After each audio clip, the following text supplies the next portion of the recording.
بسم اللہ الرحمن الرحیم۔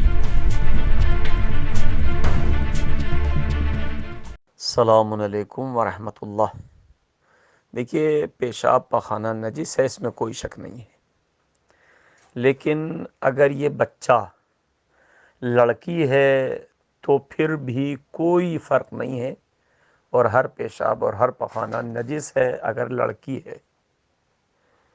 لیکن اگر یہ بچہ لڑکا ہے اور 6 مہینے کے اندر اندر کا ہے، 1 مہینہ 2 مہینہ 3 مہینہ 6 مہینے سے اندر اندر کا، 6 مہینے سے اندر، اس لیے کہ وہ ماں کے دودھ کے علاوہ کوئی چیز اوپر کی نہیں کھاتا، چونکہ 6 مہینے کے بعد دوسری چیزیں کھانا شروع کر دیتا ہے بچہ، لیکن 6 مہینے کے اندر اندر کچھ نہیں کھاتا ہے۔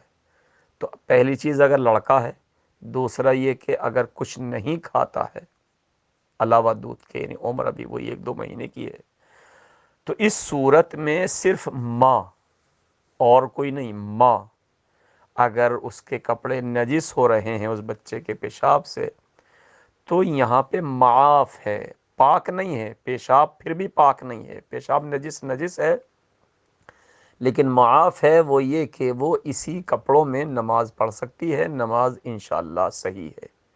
لیکن ماں کے علاوہ کوئی اور خاتون یا کوئی اور مرد، بہن بھائی ہوں یا دوسرے لوگ ہوں، ان کے لیے اتنا بھی معاف نہیں ہے۔